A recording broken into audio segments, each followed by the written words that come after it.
Hey girl, hey, welcome back to my channel. Today we're doing a winter arc update. Basically a little life update, habit update, and some reflections. Now that we are knee deep into this season, because baby, can you believe it's December? The year flew, and not only is it December, we're on the last month of this challenge, midway through. And if you're doing the winter arc with me, this is your time to check in too. So grab your tea, grab your water, and let's talk. So the first thing I want to talk about is what I've stayed consistent with. And let me tell you something, this winter, I showed up for myself. First thing, meal prepping. I only missed 1 week of meal prep out of this whole entire 3 months of doing this challenge. And this is probably the most consistent that I've been as far as meal prep. Then girl, as far as walking, I have been on the walking pad, I've been outside, I've been on the treadmill, I've been getting it in. I haven't walked every single day, but I've been walking a lot, and I'm very proud of being able to keep up with that habit and being outside. Do you see me right now? I am outside and it's snow. And I know y'all was talking smack in my other video. Oh, it don't look that cold. How about now? How about now? And I impressed myself because some days I was able to get in 17,000 steps without even trying. I would literally wake up in the morning time at 5 in the morning, do me a 2-mile walk before I was going to work, go to work. As y'all know, I'm a nurse. So baby, we gets it in, okay? And then when I leave work, I'm at 15, 16, 17,000 steps. Movement is something, that's who I am. Like, I don't force movement. It's become a part of my lifestyle. I've been planning consistently. My time management has been on point. Sticking to my grocery list has been my biggest money saver. Once upon a time, I would just go in the grocery store. I would go in the grocery store with the list, but I would go in the grocery store with the list and I would have all of these things on my list, but not an idea of exactly what I want to cook. I pretty much buy the same thing every week. And I noticed that I was wasting money. Because if I don't have an idea of what I'm gonna cook, I'm less likely to cook it. I will go to the grocery store, and instead of me just purchasing exactly what's on my list, I will buy a bunch, like 10, 15 extra things that's not on my list. So then I'm spending all of this money, and then all of the groceries will end up going back because I'm buying too much for the week. The one thing that I don't think I really missed out of the whole 3 months is hydration. Honestly, out of the whole entire 3 months, I probably missed like 2 days of hydration. It's really not hard drinking water when you already create a habit out of it because your body works for you. Your body starts to crave water naturally. It starts to crave that hydration. So it just becomes a part of your lifestyle. So that's how I feel about hydration. I've been hydrating for years. Like, I don't know how far back when I started like really getting into my hydration, but I've been very consistent with that. As far as reading, I don't read every day, but I do read consistently. Like, I read at least a couple times a week. I'm currently rereading Atomic Habits. 2 years ago when I read this book, it caused me to switch up my habits. And this is how I lost 90 pounds. And now I'm here applying that same idea and concept in the book to my finances. I forgot how much science he includes in this book. It's so fascinating. When he breaks down the brain, repetition, identity-based habits, it really hit hard when you're in it, when you're currently living in that moment. That book is full of so many great quotes too. I advise you, man, go buy Atomic Habits and listen to it or read the physical book. This might surprise you or not, but really, I don't feel like I struggle with anything major. Did I miss days? Yes. Did I have off days? Yes. But missing a few days out of 90, it's nothing. This winter arc showed me something very important. Consistency is not perfection. Consistency is all about returning back to your habits, even when you're taking breaks. That break can be 1 day off or even 3 days off. It's zooming out and realizing you're still in motion. So another thing I learned, I had a Squidward moment. If you ever watch SpongeBob, I had a Squidward moment. Here's the part that surprised me. Like, I thrive in routine. If I can figure out exactly what I can do at the exact same time every single day, I'm more likely to show up. Like, there are no surprises. Now, don't get me wrong. I know I'm a mom and I'm a wife and things happen, but on the day-to-day, I thrive in routine. And I also understand, you know that. I talk about this all the time. Routine grounds me. It keeps me focused. It keeps me consistent. But I learned that too much routine can make life feel a little flat. Do you remember that SpongeBob episode where Squidward moved to that town full of other Squidward? Y'all remember at first he loved it. It was amazing. It was quiet. It was peaceful. It was predictable. It was very orderly for him. But then eventually everything looked the same every day. Same routine. But then he got bored and started missing SpongeBob and Patrick, which, I mean, you would have never thought that would happen. That was me, y'all. I was Squidward. So one day I woke up and said, you know what? I'm doing something different today. And I wanted to create something. So I made soap. Not only did I make soap, I went to a new place. I went to a place that I've never been to before. I was craving something different. I didn't do anything winter arc related. I did not do any YouTube. I did not do anything that's within my normal routine. I didn't plan, I didn't track, I just lived. I created, and I went to a new place that could potentially inspire me. So the tea house was top tier. It was fire. The food was Mediterranean. I love Indian food, and I love Mediterranean food. Not the spicy Indian food though. Like they make it a little too spicy for me. I need like the milder eating Indian. Dang, maybe I'll eat that for dinner today. Today is the day that I think I might eat some Indian food. And the vibe was beautiful. It was authentic. It was cultural. It was Mediterranean. The vibes was there. The food was great, and the tea was fire because I love me some tea. Before I went to the tea place, I ended up making some soap. I wanted to play. I wanted to create. Like, there's no expectation within me making this soap. So I made a Christmas soap. The last time I made soap, I was pregnant with my son. It's been 3 years since I made soap, and I used to make soap from scratch all the time. There was no expectations, no perfection, just creating. And I also had the thought, I used to play the guitar. Oh, baby, when I say beginner, honey, like I never stayed consistent enough playing the guitar for me to even make it to a level of being like great at it. But I purchased a guitar in 2018. And it's been just in my basement. I'm about to start playing with my guitar again. Who knows? Maybe I might like get good one day, maybe. If I could stay consistent enough, I'll get great. This whole experience just reminded me, like, you human. You don't have to do the same thing every single day. Yes, you're still showing up for your goals. Yes, you're still showing up for your goals, like the things that you want to accomplish. You're gonna get there, but just have a little fun in the process. And that was fun for me. It was fun creating. Once upon a time, I used to create all the time. I don't care if I was coloring or drawing something or painting. I used to love painting. I loved painting. And honestly, I might paint. That might be my next thing that I do. Like, I made soap, I might paint next. Who knows? But one thing I will say is I love working with my hand. I like switching things up. Every day does not have to look the same. Sometimes God sends you inconveniences, like a friend asking you to go for a last minute lunch or the random urge to try something new, because he's redirecting your spirit. And when you follow that urge, it fills you in ways that a routine can't.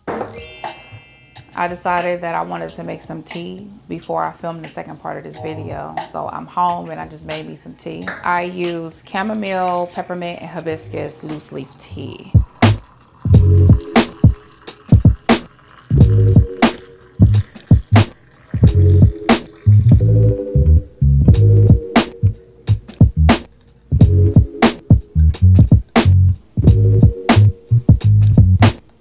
So now let me update y'all on what's been going on in my life. Gotta sip the tea. So let's get into real life. I've been working a lot, like 48 to 60 hours a week. I'm grinding, I'm getting it in.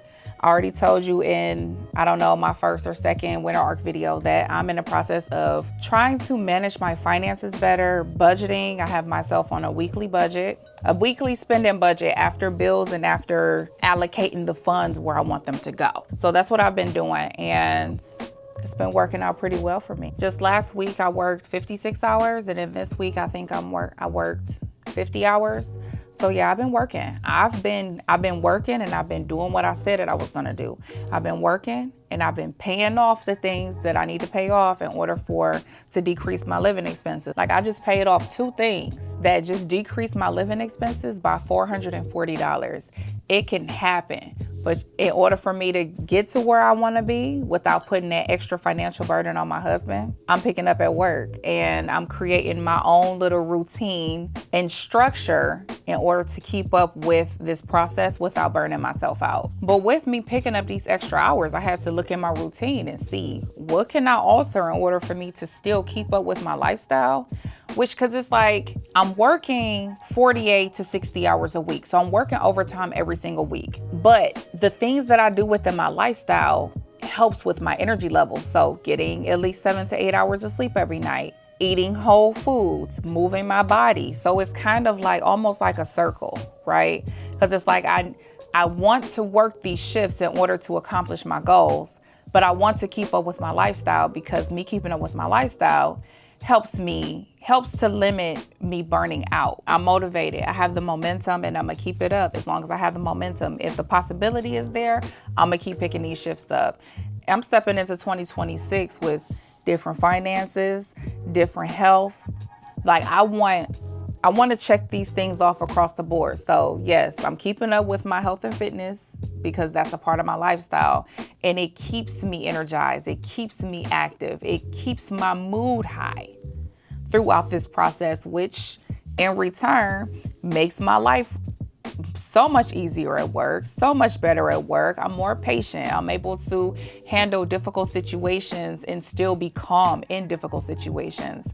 I'm friendlier. I'm having fun. I'm having fun at work. Work don't always have to be so serious. Now, don't get me wrong. I work in critical care. So, baby, I'm in ICU. So I'm seeing people at their worst. It helps me to perform better at work and to be so much more compassionate in doing my job when I feel great. And what makes me feel great and good is me still being able to keep up with things around my house, keep up with my relationship with my kids and my husband, and me being able to keep up with my own habits and my own personal goals, which is me moving my body and eating whole foods and getting my sleep and hydrating and going on my outdoor walks. These are the things that keep my energy and my mood boosted.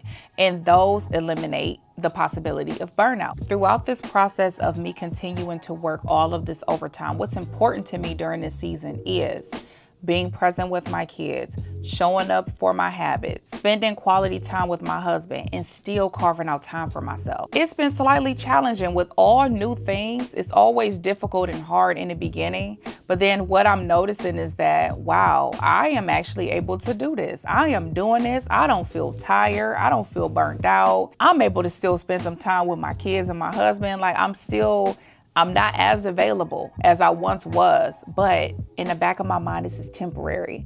And not only is this temporary, this is just that little bit of overtime, limited time that I'm going through right now. But I see the bigger picture and I see just more for myself in 2026. And this is just that little thing that I got to get through to get there. But working this overtime forced me to simplify and to become smarter with my habits. And because I've been so limited on my time, I started back habit stacking. So the two things that I have been neglecting in my fitness journey are my core, and the other thing that I neglected was strength training just across the board. So recently I'm like, how can I incorporate these things in my day and make it so easy and simple to where I don't feel like it's taking out a whole lot of time? So the new thing that I do now, so when I come home and get the kids, when I pick the kids up after I get off of work and I come home and get them down, like get them ready for bed. When I get them ready for bed, I do core every night. Now it's becoming a part of my bedtime routine. So I'm more likely to show up for it because it's a part of my bedtime routine. If you create a ritual out of something, you are more likely to show up for it. I also did a thing where instead of me making tea before I go into work, I make tea at work. And what that does, or what that did for me, is it makes me look forward to going to work. Work don't have to be, I'm working 48, 60 hours a week. Yes, I have a tough job. I'm a nurse. But work doesn't have to be prison, okay? So I gave myself something to look forward to when I go to work. So now, most people drink coffee. So you look forward to making your coffee in the morning when you go to work. I look forward to making my tea. The other thing that I have been struggling with is strength training. I can't tell you, aside from me going to the gym today, it's been months since I've been to the gym. So now what I do is, what's one of my morning routines? Well, one of my things that I do in the morning as a part of my morning ritual, I'm about to start saying ritual instead of routine because it's really a ritual, is I walk. I walk 2 miles before I go into work, at least 20 minutes. I'm not gonna say 2 miles, mostly 2 miles, but at least 20 minutes I walk before I go into work. So what I did this week was before I would get on my walking pad, I have a dumbbell and I have a kettlebell at home. I did a set of strength training or resistance training workouts. I did one set. So I did one set of squats, RDLs, bent over rows, and dumbbell bicep curls before I walked on my walking pad. And then I did a second set after I walked on my walking pad. And what that does is, one, it helps me to show up for some form of strength training because I truly do believe that anything is better than nothing. And two, it helped me realize that it really don't take a whole lot of time out of my day to do that. It took me like maybe 6 minutes to do those 4 workouts. I have 6 minutes. So that's what I'm about to do. So I'm so happy about that. And then as far as my core, when I do my core with my bedtime routine, I've been doing core. It takes me about 15 minutes to do core as a part of my bedtime routine. And y'all, when I went to work yesterday, I was like, why am I sore? Why are my legs and my arms sore from me just doing that little bit of strength training? I only did 2 sets of those 4 workouts. That's it. And each day I'm doing a different form of workout. So I'm not doing the same exact thing every single day, but I'm sticking to 4 different workouts and 2 sets and 10 reps of those 4 workouts. And I'm going to update y'all on how that's been feeling. As I'm rereading Atomic Habits, he talked about triggers. So the trigger for me doing core is putting my kids down to sleep. And the trigger for me doing my strength training is my walk. So I'm stacking the habit of core with putting my kids down to sleep and stacking the habit of strength training or any type of resistance training with my walk, my morning walk, which I already do those 2 things. Instead of me scrolling on my phone, I just do about 10 minutes of core. That little 6 minutes of strength training that I'm doing every single day is going to add up over time. And my biggest reminder from showing up for those habits is that your habits should serve you. And when life gets full, don't minimize your habits, just shrink them. So if you used to doing 30 minutes, just do 10 minutes because showing up for something is going to make you feel a lot better. It's about repetition. It's not necessarily about the ending result. It's about the repetition, and the repetition is how things become a habit. So when life gets crazy, just simplify your habits. Community check-in. Talk to me, girl. How has your winter arc been? I'm so curious to know because we really did this. We did this, and not only did we do this, we did this for 3 months. Do you know how many things can be accomplished in 3 months, 90 days? Baby, a lot. So I would like to know, what have you learned these last few weeks of the Winter Art Challenge? Or what have you learned overall these last 3 months of the Winter Art Challenge? What have you been consistent in? What's been your biggest struggle physically and mentally? What insights have come up for you that goes deeper than just checking off boxes? How's your meal prepping been going? What have you been meal prepping lately? Drop some meals down below. Somebody else can benefit from knowing what you've been cooking. And last but not least, how is your mental health? How has your mental health been throughout this cold season? I know it's been a while since we last caught up, but I'm just here to give an update and let you guys know that I'm still here. And I'm still doing the thug thizzle damn thing, okay? I'll be filming another video in January that's wrapping up the Winter Art Challenge, and I'm going to head into a winter walking challenge. Not really a challenge, a winter walking series is what I'll say, where I'm bringing you in on my walks. And I'm back posting once a week because as you can see, I'm working so much, I'm balancing a lot. And once a week has been the thing that I can do and I can keep up with. But I'm still here. I'm still cheering you on from the sidelines, virtually. I'm still cheering you on. And I know y'all doing great. I just want to hear from you. Thank you for being here. Thank you for showing up for yourself. And remember, winter isn't a dead season. It's a building season. Comment down below. Let me know how you're doing. I love y'all. I'm going to see you in the next video.